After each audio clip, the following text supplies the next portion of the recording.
በጣም ትግራይ ነው የተወለድኩት። ሽሬ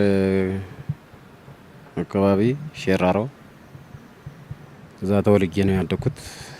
ከዛ ትንሽ አደግ ሲል በ78 ነው ወደ ትግል የገባሁት። ከዛ ከትግል በኋላ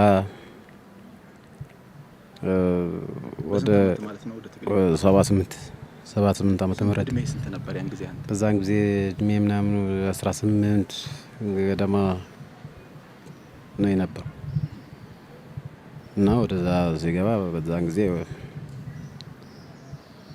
ወጣት ነው የነበርኩት እና ከዛ በኋላ ነው ወደ ኪነት ተመደብኩ። በዛን ጊዜ ኩናምኛም አልደርስም አልዘፍንም፣ ኮበሮ ነው የሚጫወተው የነበርኩት። ኮበሮ እጫወታለሁ። በትግርኛ አጃቢነት ምናምን ሰራ ነበር። እዛ የተመደብኩበት ጊዜ እኔ በፍላጎቴ አልነበረም። መጀመሪያ ወደ ትግል ሲገባ ተዋጊ እሆናለሁ ምናምን ብዬ ነው የገባሁት። ከዛ በኋላ ወደ ኪነት ምናምን መጀመሪያ ስንመደብ አልፈልግም ብዬ ነበር። ከዛ በኋላ ድርጅትህ የመደበ ምድብ በብቃት መዋጣት አለብህ ምናምን ተብዬ ነው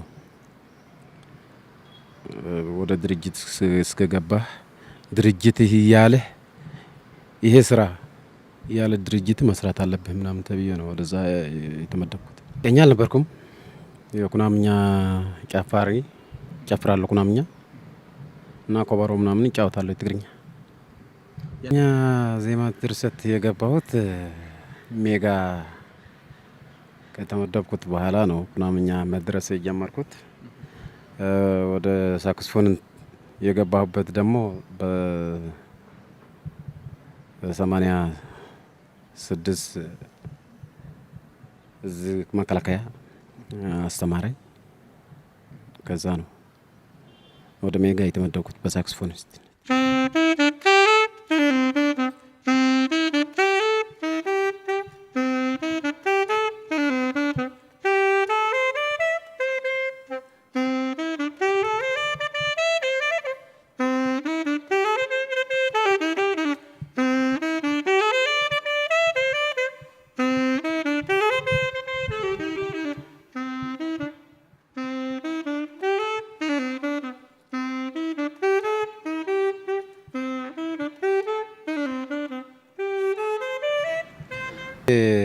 እኔ ወደ ትግል ሲወጣ ሙዚቀኛ ይሆናለሁ ምናምን ብዬ አይደለም የገባሁት ወደ ትግል። መስዋዕት እንዳለ አውቄ ነው የገባሁት እና በአሁን ጊዜ እንደዚህ ሆኜ ምናምን አያለሁ ምናምን የሚል ግምት አልነበረኝም። ምክንያቱም ልክ እንደ ጓደኞቼ እጣ ፈንታ ይደርሰኛል ብዬ ነው የሚገምተው የነበርኩት። ምክንያቱም እዛ ኪነት ውስጥም ዘንተ እለት እሰራለሁ ምናምን ብዬም ገምቼ አላውቅም። ድርጅቱ እንደፈለገ አሁን ለምሳሌ 80 ውጊያዎች ምናምን ዳንሻ አካባቢ ተሳትፌያለሁ። ግን ውጊያ እንዳለም አውቄ ነው የገባሁት ድርጅት ውስጥ። ድርጅቴ ግን በዛን ጊዜ እዚህ ላይ ብትሰራ ነው የሚሻለው ምናምን ብሎ እስከመደበኝ ድረስ እዛ ነው የሚሰራው የነበርኩት። አይ ከዛ ደግሞ ሌላ ወይ ተዋጊ ትሆናለህ ምናምን ባለኝ ጊዜ ደግሞ ወጥቼ ተዋጊ የሚሆንበት ፍላጎትና እምነት ነው የነበረኝ እና በአሁን ጊዜ እንደዚህ ሆኜ ምናምን እንደ ህልም ነው የታየኝ።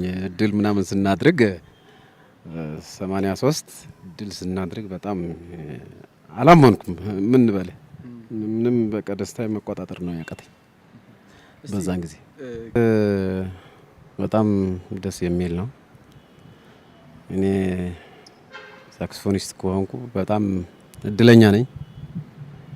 እዛ በአንድ ላይ ከተማርን ሰዎች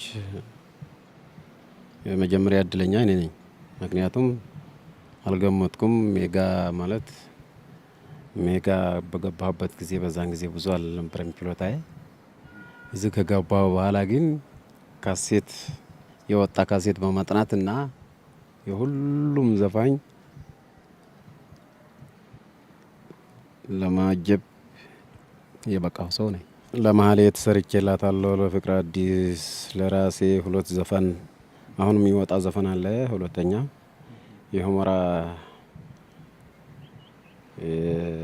ስፓልት መስሪያ ምናምን የሚሆን ከጓደኞቼ ምናምን ሆኜ ያወጣሁት አለ። በቅርብ ጊዜ ይወጣል። የፍቅር አዲስ፣ የሶፊያ፣ የማህሌት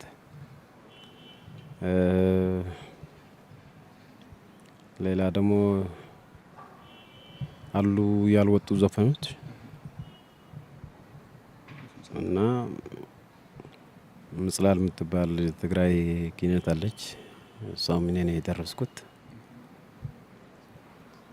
እና ማርታ የምትባላለች እሱ ጋና ይወጣል።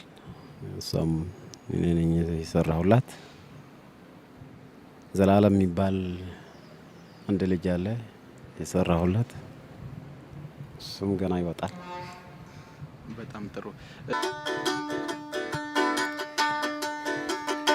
ኮሊ መላይኬ ባባ ሂምቦኬ ኪና ኢሊኖ ማሎን ካይሌንጋምቤ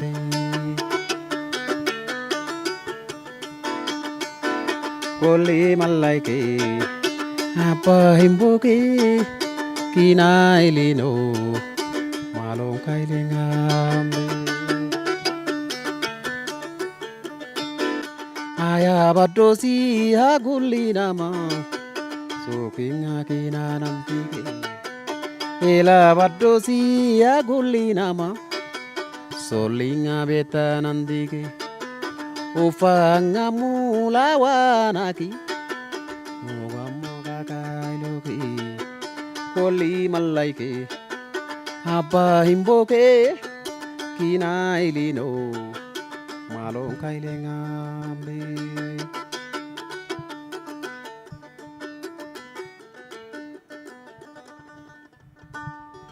የዚህ ጭብጥ አባቶቼ ጓደኞቼ እህላችን ደረሰ ወይ መጠን ናርምላችሁ ነጭድላችሁ ማለት ነው። ብሔረሰብ ኩናማ አገሩ ይወዳል። አላማው ላይ ደግሞ ዳራ አይልም። በጣም ጅግና ነው እና ጅግና ይወዳል እና ያመነበት ድርጅት በብቃት ይዋጣል። በቃ ድርጅቱ በጣም ትልቅ እምነት ነው ያለው።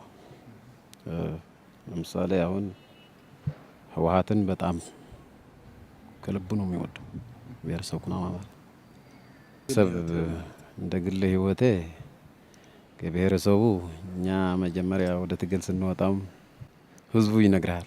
ከፈራህ ተቀመጥ አርፈህ ነው፣ ካልፈራህ ደግሞ ትታገላለህ። ከዛ ወደ ኋላ የሚባሉ የለም ነው የሚለው ህዝቡ። ይሄ ብቃት ትረት አስተምሮኛል ህዝቡ። ወደፊት ለሚሰራቸው ስራዎቹ ብዙ ድርሰቶች አሉኝ። እነሱ ሙሉ ካሴት ለመስራት እፈልጋለሁ። እንደገና አንዳንድ አጠራጠር ያሉ ድራማዎች ድሮ የሚያውቃቸው የነበሩ አሉትና እንደዚህ ለመድረስ ነው የሚፈልገው። ሙዚቃ ከባድ ነው። እንግዲህ ሙዚቃ ሁሌ ትሬኒንግ ካደረክበት ማትደርስበት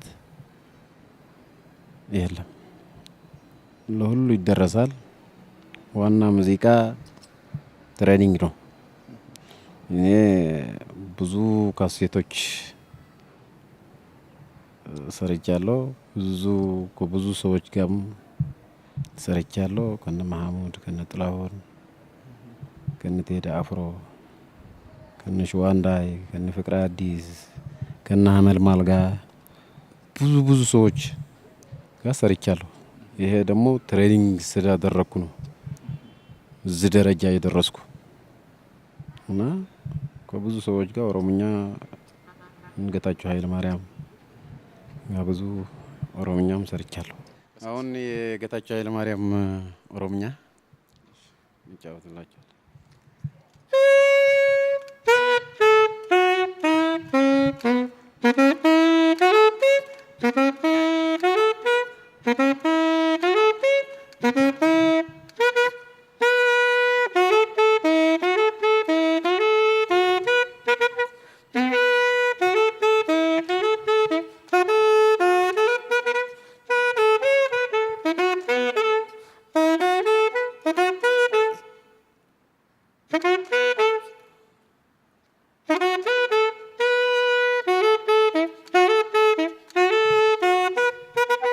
ለአንተ የነበረኝ በዛን ጊዜ ብዙ ችሎታም አልነበረኝም።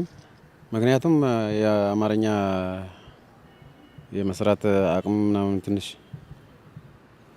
ያንሰኝ ነበረ። ምክንያቱም አዲስ ነኝ። በዛን ጊዜ ግን ልክ 87 መጀመሪያ ብስራት ገብርኤል ነበር ቢሮአችን እዛ ነው የነበረው። ከዛ ወደ አምፊቲያትር ስንቀየር ሁለት ባንድ ነው የነበረው። ራሚድ ባንድና ጽናት ባንድ የሚባል የትግርኛ ባንድ ነበረ። ከዛ እኔ ጽናት ባንድ ላይ ነው የነበርኩት። በዛን ጊዜ ችሎታዬም ብዙ ስላልሆነ መድረክ ላይ ስንሰራ አብርሃም ሞላ የሚባል ሳክስፎኒስት ነበር፣ አሁን እንግሊዝ ነው ያለው።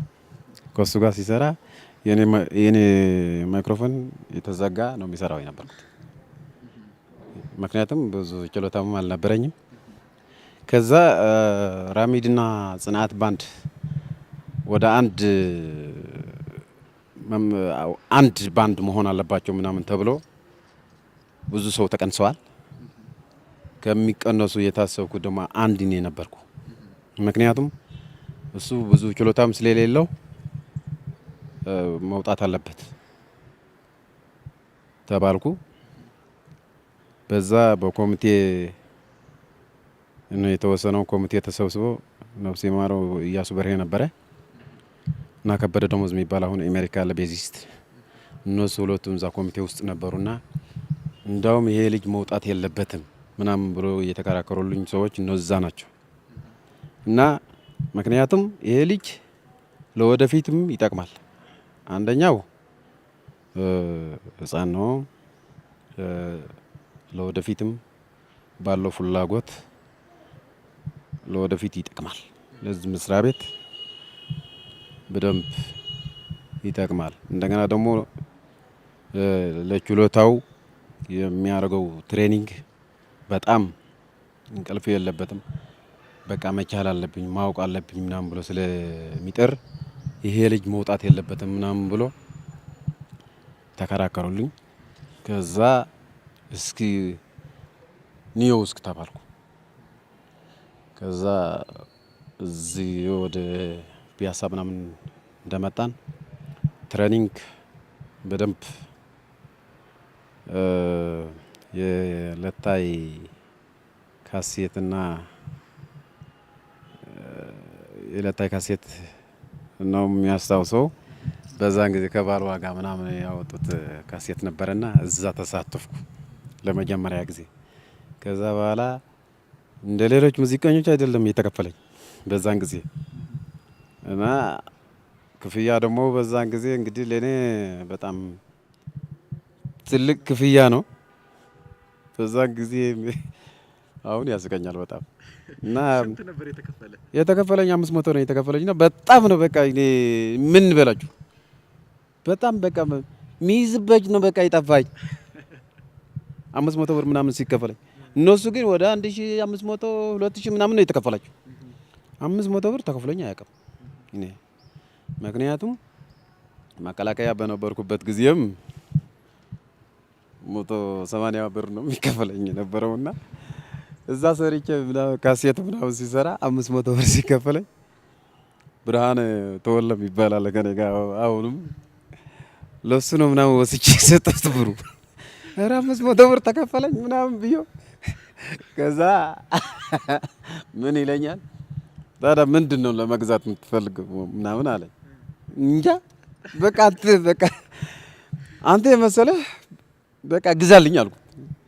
ከዛ በኋላ እሺ ቴፕ እገዛልሃለሁ አለኝ። ቴፖ እስካሁን ድረስ አለች እና እሺ ምናምን አልኩ። እዛ ብሔራዊ ቲያትር አካባቢ ሄድን። ቴፖ 470 ብር ነው የተገዛችው። ከዛ 2 ካሴት ምናምን ገዛልኝ። እንደዚህ ይዤው ነው የመጣሁት ወደ ቤት። በእግሬ ነው የመጣሁት ከብሔራዊ ቲያትር ነው በደስታ። ከዛ ቴፖ በቃ ቤት አስቀምጬ ትሬኒንግ በቃ በዛ ነው ትሬኒንግ የጀመርኩት እና ካሴት ማአት ካሴት አለው ያለ ቤት ሰርቼ ምናምን የሰራኋቸው ትሬኒንግ ያደረኳቸው ያስቀመጥኳቸው ካሴቶች አሉ። ማአት ብዙ ካሴት ነው እና በዛ ከዛ በኋላ በጣም ከነበሩት ሙዚቀኞች ወደ እኩል ለማምጣት ቦቶን እኔ በቃ በዛን ጊዜ ከኔ ጋር የነበሩ ሳክስፎኒስቶቹ ነፍሴ ማሮ አሻግሬ ይባል ነበረ። እንደገና ፍቃዴ ሻለቃ ፍቃዴ ነበረ ከኔ ጋር እና በጣም እነሱ በጣም ብዙ ተምሬያለሁ። ብዙ ስራ ሰርተናል። እስቲ በሜጋ አሶሳ ሄደን አሶሳ አላውቀውም በዛን ጊዜ ከዚህ በመኪና ነው የሄድነው አስታውሳለሁ። ሙዚቀኞች በሙሉ በአውሮፕላን የመጡበት እኔ በእግሬ የመጣበት ቀን አለ። በቃ የሚያስታውሰውና የሚያንገሸግሸኝ በቃ እሱ ነው። ለምን ነበር? ምክንያቱም በቃ ከማናጀሩ ጋር ምናምን ስለማንግባባ በቃ እኔ ብቻዬን ነው በቃ በመኪና የመጣው እና በጣም መኪና መንገድ ላይ ተበላሽቶ በቃ በጣም የሚያንገሸግሸኝ ምናምን በቃ ህይወቴ ላይ ምናምን በቃ እንትን ነው የሚያደርገው ይሄ ነው።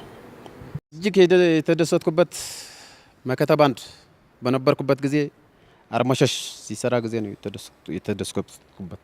በጣም በዛን ጊዜ በቃ የታወቅኩበት ጊዜ ነበረ።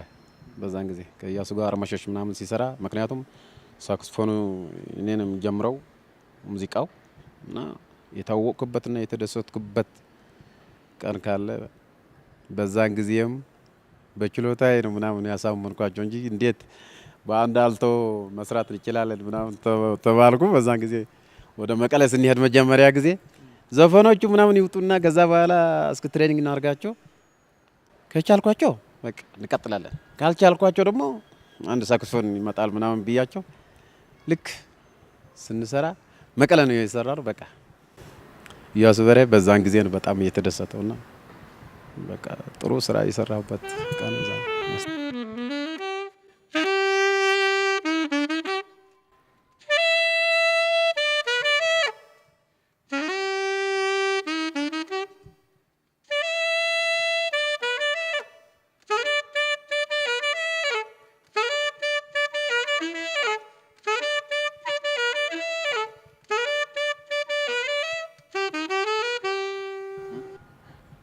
Manito goda maringa leleta ulfinga sisma haidinga leleta manito goda maringa leleta ulfinga sisma haidinga leleta tabila geragada lawa ko bishata uta halata mera arta ulfinga zedarta wala la wale la shawalele wala la wale la shawalele wale la wale la shawalele wala la wale la shawalele wala la wale la shawalele wale la wale la shawalele amparo